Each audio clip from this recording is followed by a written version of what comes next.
this was the problem I just did. It was find the flux through one side of this cube. And so I did it by setting up an integral the way you should do it, and then I did the trick way, which was the way the book probably expected you to do it. But what I want to do now is to visualize this, because I think it'd be really fun to visualize the flux through one of those faces. So we have a charge right here at the origin, and I want to find the flux. I want to visualize the flux and calculate the flux through this area. So what I'm going to do is to make a 3D model and just break this into a bunch of squares and calculate the electric fields through each one of those squares, calculate the flux through each square. So remember, the flux in general is E dot n hat dA, or just A, that'd be d flux. And in this case, n hat is the vector perpendicular to the area. So in this case, in the x direction, I put this as the x direction, n hat is the vector 1, 0, 0.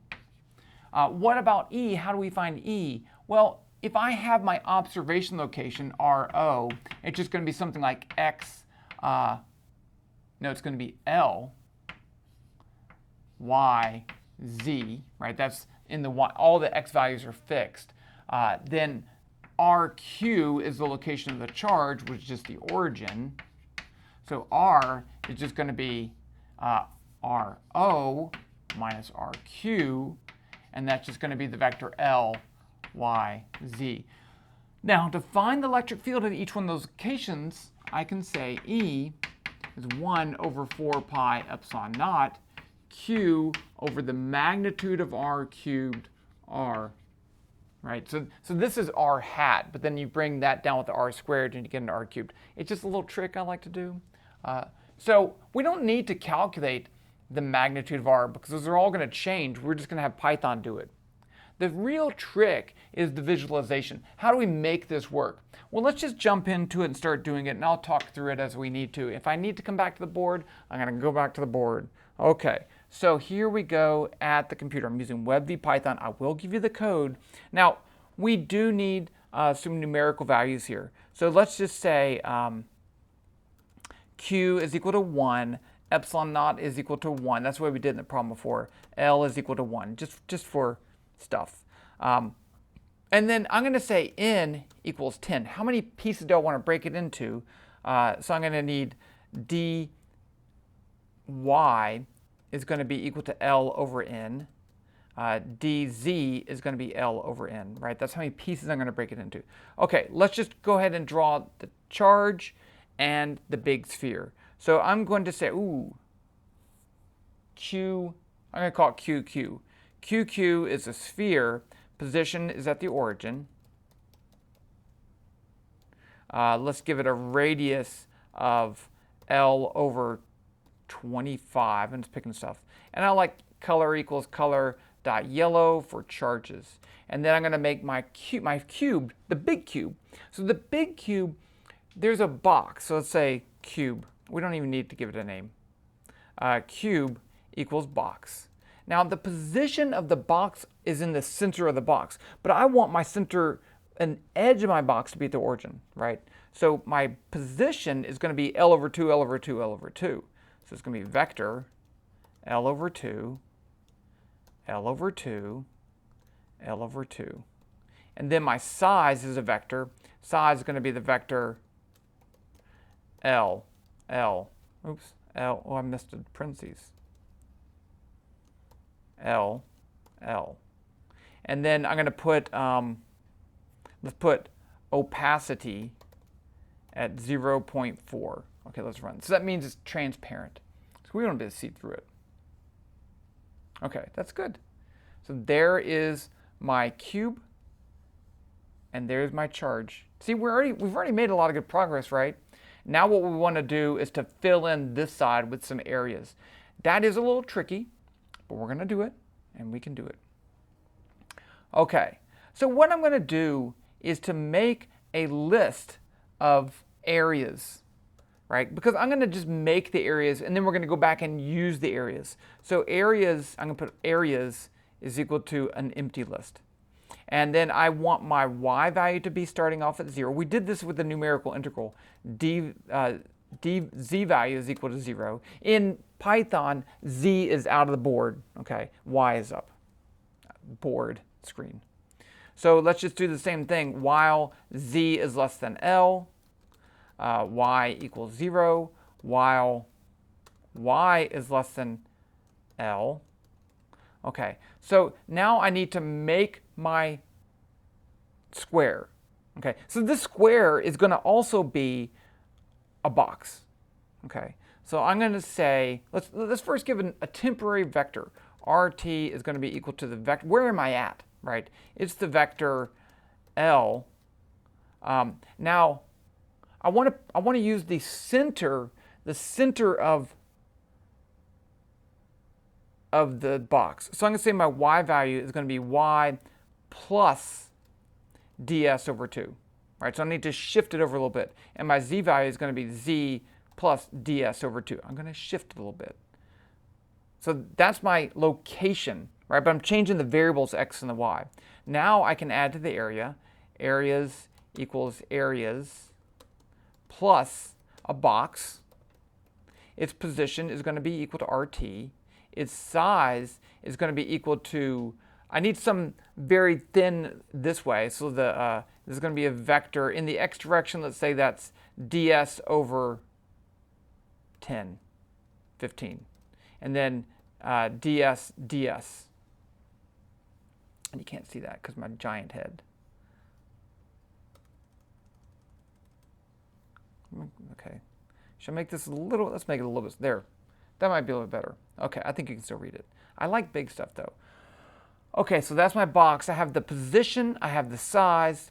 I do want a couple of other properties. Number one, I'm going to change the color. Color equals color.red. And then I want to create a property called dA, and this is going to be equal to ds squared. Right? So when I go through my list of things, I want to be able to pull that out and say what that is. I could have other properties in there too, but I think we'll be okay with that. Now, I added to that. What I need to do is to increase my value of y. So y is y plus ds. That's how much I'm going to move. And then up here, I'm going to increase my value of z. Z is z plus ds. Let's see how much damage we did here. Sometimes it doesn't work. I made that. ds is not defined. Okay, did I not do that? I did dy and d. Okay, that's fine. I can fix that. So this dA would be, it's better anyway, dy times dz. That's better. And this is going to be dy, and that's going to be dz. There, you happy? I haven't even saved it. Let's call this Gauss law side cube. Okay, let's run it. Nope. ds is not defined. I have another ds in there. Okay, where is my ds? Oh, here. Okay. So this is dy over 2. And this is dz over 2. It's okay to make mistakes. I'm not going to edit this. Still, ds is not defined. Okay, where is my ds?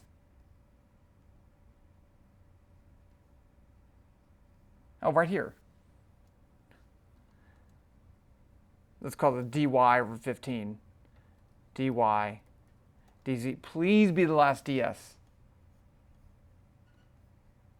There we go. Okay, now you'll notice that I started over here in the corner, but I kind of went over. I think it has to do with the way I went over 1. So what I'm going to do, I'm just going to say, I think I can just change this to 0.9 L. Oops. 0.9 times.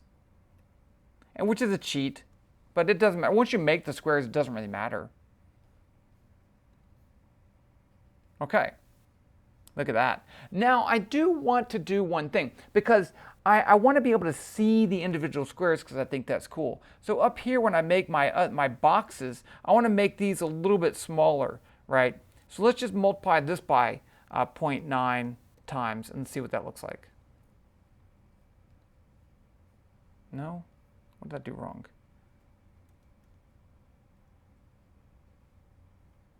Oh, that's not where I want to do it. Down here.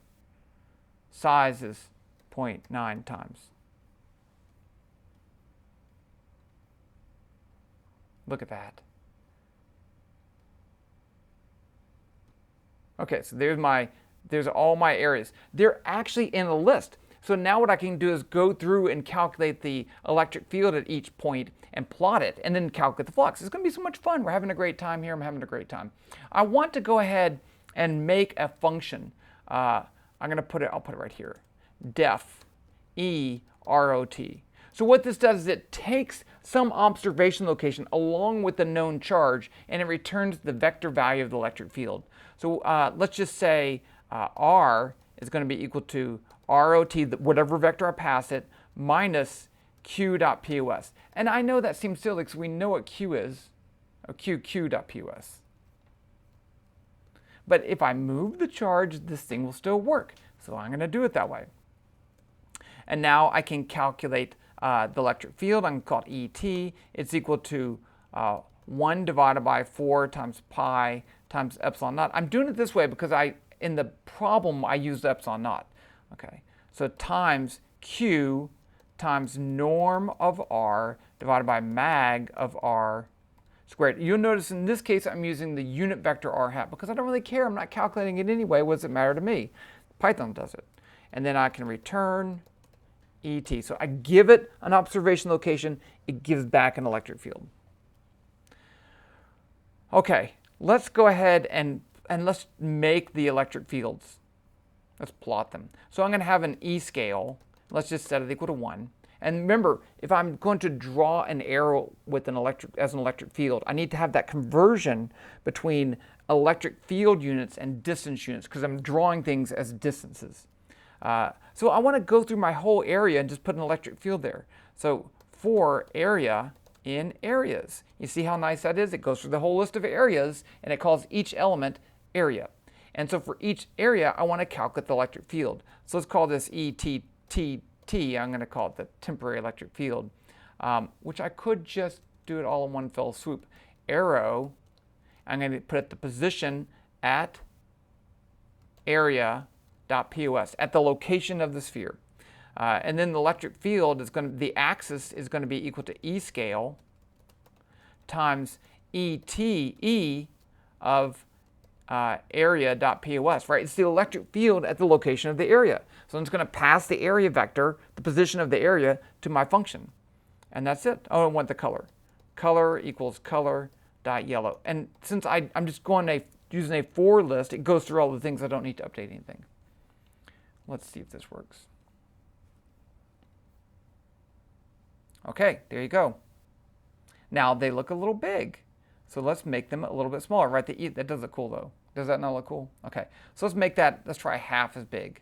So half as big, so E scale is 0.5. Let's just try that. Okay, I like that. And it seems right? This corner over here, the electric field's greater because that corner is closer to that. This is the smallest electric field because it's the furthest away. I kind of feel like it might be a little bit smaller, but I'm pretty happy with what that is. I mean, come on. You know you like that too. Okay, so now let's go up here and calculate the flux. So to calculate the flux, I'm going to do this all in the same loop. So phi is equal to 0. I'm also going to say in hat is equal to the vector 1, 0, 0. There's a couple of different ways we could do that, but I'm going to leave it like that. So down here in my loop, I'm going to say d phi is equal to dot E of area.POS. I'm going to find the electric field, and then I'm going to dot that with in hat, and then I'm going to multiply that by dA. And so remember, dA was associated with each little area, so I can say area.dA, and that should be it. And then I'm going to add phi equals phi plus d phi. And then down here, print phi equals phi.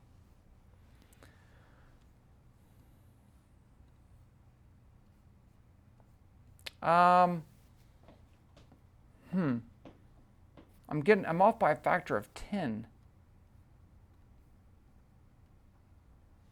Where am I off by a factor of 10? N is equal to 10 dl dy. Because it should be 0.04. Maybe I'll just leave this as a homework. I think there's some error in here. Let's do this. Let's find the total area, just for fun, right? I want to do the same thing, and that'll be a test if the things are working correctly. A equals 0, and then I'm just going to add A equals A plus area dot dA, and then I'm going to print the area, which you can't see. There it is. 1. Okay, so the area is right. So then there must be a problem with the electric field. R. Oh, I see what I did wrong.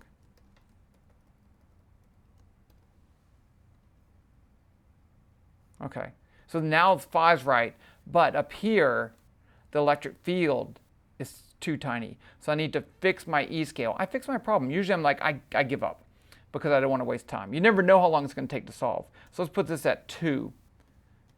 See if that looks better. Yeah, it looks good.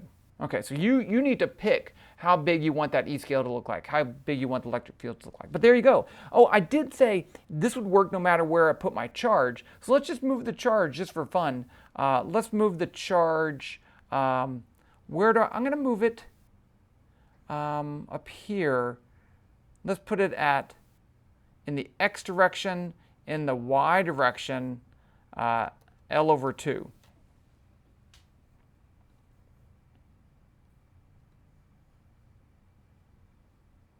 So you see, you can put it wherever you want. You can put it outside. You can put it anywhere you want, and this would work. Okay. So there you go. This is the one. I will give you this code down below. I'm saving it right now. It's kind of fun. I'm going to do another one with the electric field distribution. But I think it's really fun to see, to visualize the electric field, right? Okay. That's that. Talk to you later.